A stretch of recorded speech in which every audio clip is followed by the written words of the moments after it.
कि सिद्धार्थ मैं अब आपके पास आ रही हूं कि अब तो लगता है कि अमित शाह का खेल खत्म, गयो अमित शाह। जी सिद्धार्थ जी। देखिए, बच्चों के फायरिंग पर ना इस विषय पर दो पहलू हैं। एक पॉलिटिक्स है। पॉलिटिक्स देखना शुरू करेंगे तो बहुत कंफ्यूज पॉलिटिक्स कर देता है, क्योंकि पॉलिटिक्स हर मिनट में बदलता है। इसके पीछे दूसरी एक चीज फिलॉसफी है। आप फिलॉसफी देखेंगे तो उसमें बहुत क्लैरिटी मिल जाएगी। आपके पास शायद मेरे ख्याल से एक वीडियो है जिसमें कि विदेश में जो जेनजी का प्रोटेस्ट हुआ था, उसमें विदेशों के बच्चों ने इस पर क्या बोला है, विदेशों में इस पर स्टूडेंट्स की क्या प्रतिक्रिया है, वो दिखाई गई थी। अगर वो आप उसको दिखा सकते हैं ना, उसमें एक बच्ची है, कहीं विदेश की बच्ची है, गोरी है। विदेश की बच्ची को पूछा गया कि भारत। ग्रेटा थनबर्ग जो एनवायरमेंटल एक्टिविस्ट है, उसका भी एक स्टेटमेंट आया है, वो भी आज के छात्रों के साथ खड़ी है। जी जी सिद्धार्थ, यही तो समस्या है, यही समस्या। आप लोग बड़े बड़े लोगों की नाम लेते हैं, मैं कह रहा हूं कि जब भारत का जेनजी जब आंदोलन कर रहा था, वो कॉकरोच कर रहे थे, कोई नामी गिरामी बच्चे नहीं कर रहे थे, उनका चेहरा भी नहीं पता है, कौन लोग थे पता नहीं था। और उसके रिस्पॉन्स में जब अमेरिका में या विदेश में बच्चों को पूछा गया, सड़क पर चलते हुए बच्चे, ग्रेटा थनबर्ग अपनी जगह पर बहुत अच्छी है, सड़क पर चलते हुए बच्चों से पूछा गया, नीलू जी, कि आपको भारत में जो बच्चों ने प्रोटेस्ट किया इस पर आपको क्या कहना है। उसका एक छोटा सा वीडियो है, मैंने आपको भेजा हुआ है, आप उसको चला सकते हैं तो चला दीजिए, बहुत अच्छा होगा। नहीं भी चलाएंगे तो मैं बता देता हूं। उसमें एक विदेशी स्टूडेंट को पूछा गया कि भारत में जो बच्चों के साथ हुआ उस पर आपका क्या कहना है। तो एक छोटी बच्ची है, मतलब हार्डली, वो भी एक स्टूडेंट है, 20 साल की होगी, 20-22 साल की होगी। वो विदेशी लड़की सीधा एक ही चीज कहती है कि police job is to protect not to punish. बस इतना ही उसने कहा कि police job is to protect not to punish.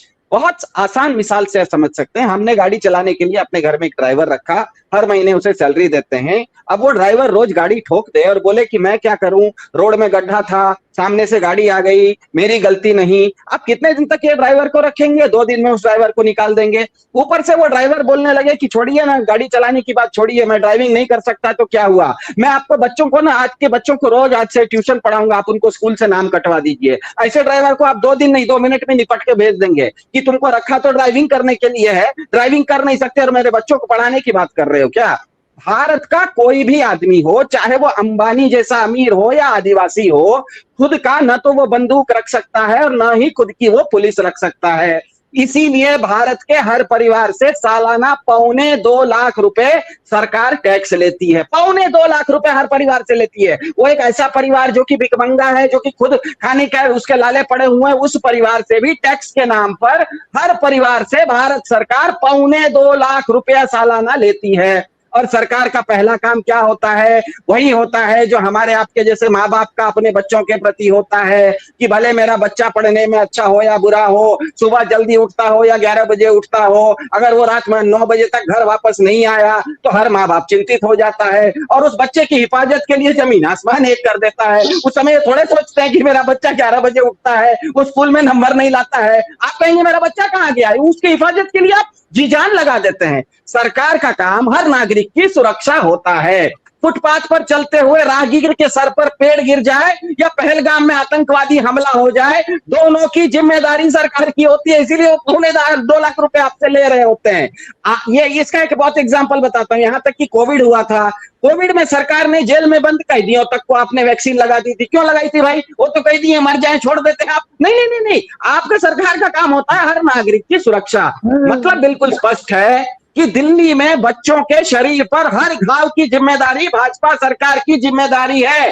जेन जी इस चीज को समझ गया है। हम आप समझें या नहीं समझें, हमको आपको कोर्ट को भाजपा को समझने में 1 दिन लगे 10 दिन लगे, जेन जी इस चीज को समझ गया है, दुनिया के लोग इस चीज को समझ गए हैं। ये फिलॉसफी बहुत क्लियर है। अब आते हैं इसके पॉलिटिक्स पर। पॉलिटिक्स बहुत सीधा सीधा है।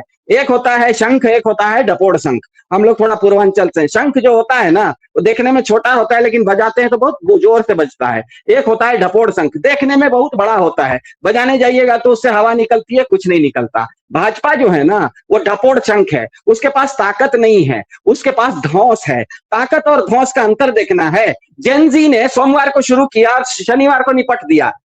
पिछले दिन सोमवार को 12 साल तक भाजपा को लगा कि ये जेनजी खाली टिकटॉक करते रहता है, सुबह से शाम तक ये जेनजी को क्या कहते थे व्हाट्सएप और इस पर प्रवचन देते रहते थे, संस्कार क्या होता है, रील कैसे बनाना। ये जेनजी आराम से आपकी धौंस ले रहा था, अपनी ताकत छुपाए हुए था। जिस दिन ताकत दिखाने का मन किया ना, सोमवार को सुबह सड़क पे उतरा और शनिवार को आपको निपट दिया। ये होती है ताकत, ये धौंस नहीं होती है। भाजपा क्या करती है, 12 साल से धौंस दिखा रही है, जिसे इंग्लिश में कहते हैं ना बुलिंग, धौंस दिखाना। तो धौंस के साथ एक बड़ा मजेदार होता है, ताकतवर के सामने जब धौंस आती है ना, 1 मिनट में वो सरेंडर कर जाते, क्योंकि उसके पास खुद की ताकत नहीं होती, वो केवल धौंस होती है, केवल दिखावा होता है। हमने देख लिया 12 साल तक जो पार्टी ने धौंस दी थी इस देश को, 12 दिन भी नहीं लगा, 5 दिन के अंदर ताकतवर जनता ने उनकी धौंस को सड़क पर लाके उनको धूल चटा दी। तो बीजेपी को आप अगर देखिए, बीजेपी को मैं सर्च कर रहा था, मैंने आपको क्या अब अमित शाह का इस्तीफा भी यही जेनजी लेके मानेगा जैसे धर्मेंद्र प्रधान का इस्तीफा लिया है? अमित किसी का कोई वैलिडेशन नहीं, पूरी सरकार खत्म हो चुकी है। आपको क्या लगता है ये जेनजी सरकार को मानता है? बैठे रहो, क्या फर्क पड़ता है, आप कुछ भी करो, ये जेनजी के लिए आपकी सरकार पूरी तरह से अप्रासंगिक हो चुकी है। आपका पूरा जनरेशन अप्रासंगिक हो चुका है। आप बैठो, आप खड़े रहो, आप नाचो, आप अमेरिका जाओ, आप सेशल्स का जाके सुबह से शाम तक सम्मान लेते रहो, जेनजी को कोई फर्क नहीं पड़ता। जिस दिन उसको लगेगा एक दिन में फिर आके आपको निपट के चला जाएगा, फिर उसको मन जो करे, उसको मन में जो है वो करेगा। आप ये जो पॉलिटिक्स को बहुत ज्यादा इंपॉर्टेंस, हुआ क्या है एक्चुअली, क्या हुआ है नीलू जी पता है? पिछले 1 हफ्ते में जेनजी ने इस देश में गवर्नमेंट नाम का जो हवा है ना, वो हवा को खत्म कर दिया। आप लोगों के लिए, हम लोगों के लिए गवर्नमेंट बहुत बड़ी चीज है, जेनजी के लिए कुछ नहीं। सुबह में लाठी है और शाम में पार्टी है, दोनों कर लेता है। मतलब सुबह में लाठी, मोदी जी तो फ्रेंड्स करने लगे हैं, रोज रात को एक उनका रील आ जाता है, डियर फ्रेंड्स, और उसके बाद हम टास्क फोर्स बना रहे हैं, हम फास्ट ट्रैक कोर्ट्स बना रहे हैं, आप लोगों के साथ में संपर्क करूंगा। उसका क्या फायदा हो रहा है? उसका कोई असर आपको होता हुआ नजर आ रहा है? बिल्कुल असर अभी आपको दिख गया ना। आप जिसको मोदी जी बोल रहे हैं ना, वो लड़कियां उनको लौड़े ने भोजम बोल रही है, यही उनके। आप जिसको मोदी जी बोल रहे हैं इस टीवी पर, वो जेनजी उनको लौड़े ने भोजम बोल रहा है। मैंने यही कहा, ये जेनजी ना सरकार नाम की चीज को अप्रासंगिक बना, इररिलेवेंट जिसे कहते हैं ना, इररिवरेंस एंड इररिलेवेंट, ये तो पूरी तरह से आप कुछ भी करो, आपका कोई कीमत ही नहीं है। अब मुझे बताइए, आप प्रोग्राम कीजिए, फलाना शाह जी इस्तीफा देंगे, आज वो इंस्टाग्राम पर आएंगे, ये प्रवचन देंगे, देते रहिए, जेनजी को कोई देना नहीं है। जिस दिन मन करेगा सुबह में लाठी खा के शाम में पार्टी कर लेगा, आपको निपट देगा, निपट के दिखा दिया है, फिर निपटना है फिर निपट देगा। तो असल में मैं यही कह रहा था कि ढपोड़ संख जो होता है ना, उसका एक चरित्र होता है।